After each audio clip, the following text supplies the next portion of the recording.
एक simple wire लेते हैं। यह कॉपर या एल्यूमिनियम या सिल्वर में से किसी का भी हो सकता है। इस वायर से 5 वोल्ट बैटरी को कनेक्ट कर देंगे और एक बल्ब भी। जब हम स्विच को ऑन करेंगे तो बल्ब ऑन हो जाएगा और करंट फ्लो होने लगेगा। जो यहाँ पर करंट फ्लो हो रहा है वायर में, बेसिकली यहाँ पर इलेक्ट्रॉन फ्लो कर रहे हैं वायर के थ्रू, और फ्लो ऑफ इलेक्ट्रॉन को ही करंट बोलते हैं। अब मान के चलो इस वायर को बीच में से कट कर देते हैं तो इलेक्ट्रॉन को फ्लो करने के लिए कोई रास्ता नहीं मिलेगा, जिसका मतलब है कोई भी करंट फ्लो नहीं होगा। इसलिए हमेशा ध्यान रखो, जब हम करंट चेक करते हैं मल्टीमीटर से तो करंट तभी चेक किया जा सकता है जब कोई लोड कनेक्टेड हो, सर्किट ओपन होगा तो करंट फ्लो नहीं हो सकता। अब जो करंट वायर से फ्लो हो रहा है सेम वही करंट मल्टीमीटर से फ्लो होगा, तभी मल्टीमीटर करंट बता पाएगा कि कितना करंट फ्लो हो रहा है। इसलिए मल्टीमीटर को भी सीरीज में कनेक्ट करते हैं वायर के साथ में, तो मल्टीमीटर इलेक्ट्रॉन के फ्लो को चेक करता है और हमें करंट की इंफॉर्मेशन देता है। और जिस डिवाइस से करंट चेक किया जाता है उसको एमीटर बोलते हैं और एम्पियर करंट की यूनिट होती है। लेकिन यह मल्टीमीटर बहुत सारे मीटर का अकेला ही काम परफॉर्म कर देता है। अब यहाँ पर जो बैटरी लगी है इस पर हमेशा वोल्टेज लिखा रहता है। वोल्टेज एक इलेक्ट्रिकल प्रेशर होता है जो करंट को फोर्स लगाता है आगे बढ़ने के लिए। यदि हम मल्टीमीटर को डायरेक्ट प्लग में लगा देते हैं तो वह हमें वोल्टेज बता देगा, जिसका मतलब है वोल्टमीटर हमेशा पैरेलल में कनेक्ट किया जाता है। जो फेज वायर होता है उसके पास में 220 वोल्ट होता है और न्यूट्रल वायर के पास में 0 वोल्ट होता है जब तक लोड कनेक्ट ना किया जाए। न्यूट्रल वायर सिर्फ फेज वायर से जो 220 वोल्ट आ रहे हैं उनको वापस रिटर्न पाथ प्रोवाइड करवाता है। तो जब तक स्विच बंद है और आप न्यूट्रल वायर को हाथ से टच भी कर लेते हो तो आपको करंट नहीं लगेगा। जब मल्टीमीटर को इन दोनों वायर को टच किया जाएगा तो मल्टीमीटर इन दोनों वायर के बीच में जो वोल्टेज डिफरेंस है उसको हमें शो करेगा।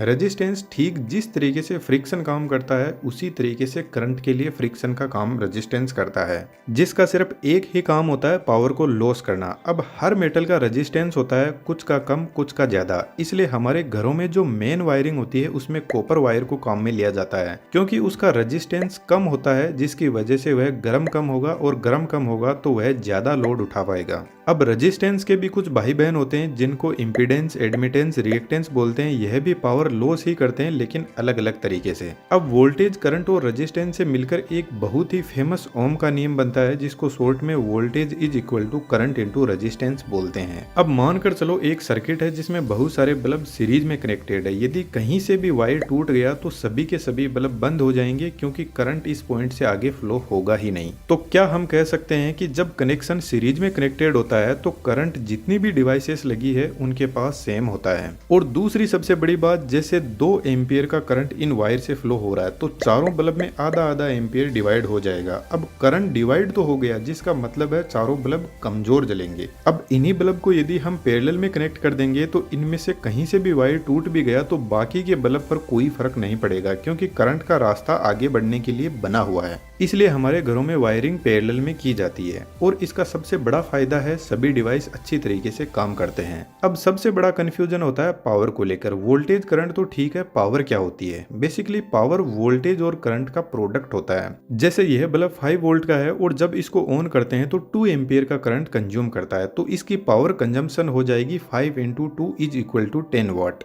वाट पावर की यूनिट होती है, लेकिन जो डिवाइस रोटेट करती है जैसे मोटर, उनकी power rating mostly horse power में यानी एचपी में होती है। बस कहने का फर्क है। और एचपी और वाट दोनों पावर की ही यूनिट है। एक एचपी में कितने वाट होते हैं कमेंट में जरूर से लिखना। अब यह बल्ब 10 वाट पावर कंज्यूम करेगा, लेकिन कितनी देर में? तो जब यह 1 घंटा ऑन रहेगा तब जाकर 10 वाट कंज्यूम करेगा, जिसको कई बार वाट आवर भी लिख दिया जाता है। जब 1000 वाट होता है उसको हम 1 किलोवाट भी बोल सकते हैं या फिर 1 यूनिट भी बोल सकते हैं। जब डिवाइस को बनाया जाता है तो उसकी पावर कंजम्पशन उसके यूज के हिसाब से सेट की जाती है, जिसका मतलब है पावर फिक्स होती है किसी भी डिवाइस की, हम उसको बदल नहीं सकते। अब हमारे पास में 2 टाइप के करंट होते हैं, अल्टरनेटिंग करंट और डायरेक्ट करंट, जिसकी वेवफॉर्म कुछ इस टाइप की होती है। सबसे पहले अल्टरनेटिंग करंट की बात करते हैं। हमारे घरों में जो 220 वोल्ट की सप्लाई आती है वह एसी ही होती है। इसमें जो करंट का फ्लो होता है वह कुछ इस टाइप का होता है। यह एक साइकिल होती है जो 360 डिग्री की होती है और 1 सेकंड में ऐसी 50 साइकिल कंप्लीट होती है, जिसको हम फ्रीक्वेंसी बोलते हैं 50 हर्ट्ज की।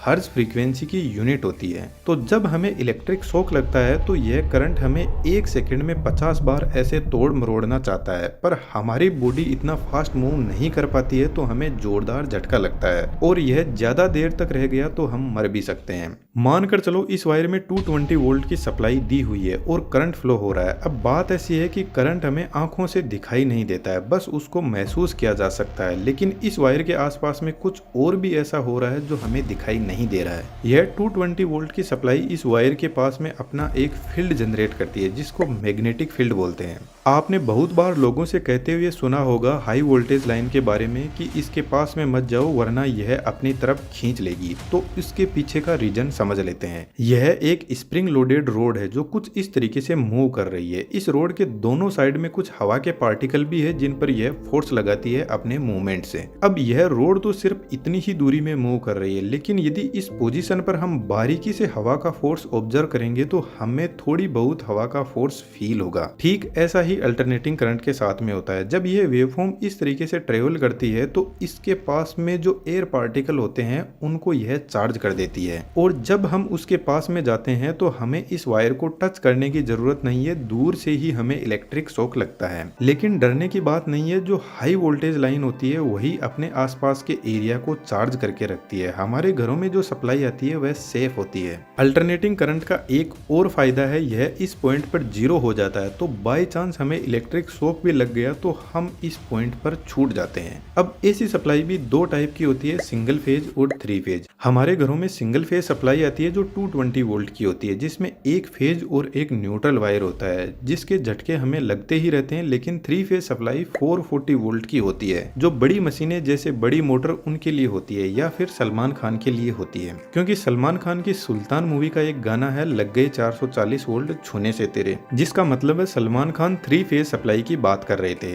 अब 440 वोल्ट से जितने ज्यादा भी वोल्टेज होते हैं जैसे 11,000 वोल्ट, उनको शॉर्ट में 11 केवी लिखते हैं। इसके ऊपर 33 केवी, 400 केवी, 765 केवी, इनका डायरेक्ट यूज कहीं पर नहीं होता है। इस हाई वोल्टेज का यूज सिर्फ लॉसेस को बचाने के लिए किया जाता है, क्योंकि हमारे घरों से पावर स्टेशन बहुत ज्यादा दूर होता है। तो इतनी दूरी तक इलेक्ट्रिसिटी ट्रेवल करके आएगी तो रास्ते में बहुत सारी लॉस हो जाएगी, इसलिए वोल्टेज को हाई वोल्टेज पर स्टेप अप किया जाता है ट्रांसफॉर्मर की हेल्प से। अब बात करते हैं डीसी सप्लाई की। डीसी सप्लाई का करंट कुछ इस टाइप का होता है जो एकदम कांस्टेंट होता है। हमारा स्मार्टफोन, लैपटॉप, इसके अलावा जितने भी इलेक्ट्रॉनिक्स आइटम होते हैं वह ऑलमोस्ट डीसी सप्लाई पर चलते हैं। अब इसकी वेवफॉर्म एकदम सीधी है, जिसका मतलब इसमें कोई फ्रीक्वेंसी नहीं होती। फ्रीक्वेंसी नहीं होगी तो इसके पास में कोई मैग्नेटिक फील्ड नहीं होगा। मतलब मैग्नेटिक फील्ड तो इसके पास में होता है, लेकिन जब वायर एक मैग्नेट की तरह काम करेगा सिर्फ तभी। डीसी करंट को बैटरी में स्टोर किया जा सकता है लेकिन एसी करंट को नहीं। लेकिन एसी को डीसी में या फिर रिवर्स भी किया जा सकता है। एक छोटा सा आपके लिए क्वेश्चन है, जो डिवाइस एसी को डीसी में बदलती है उसको क्या बोलते हैं, कमेंट में जरूर से लिखना।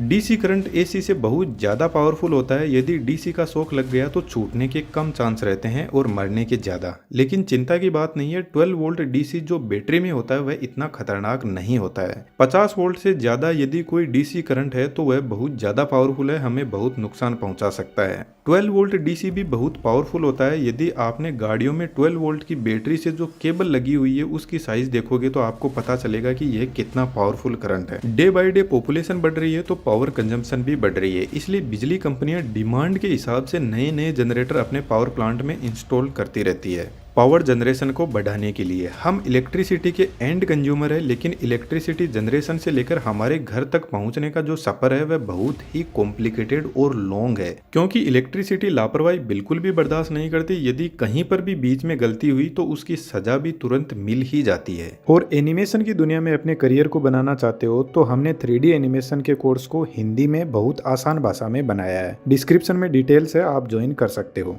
आपका कीमती समय इस चैनल को देने के लिए धन्यवाद।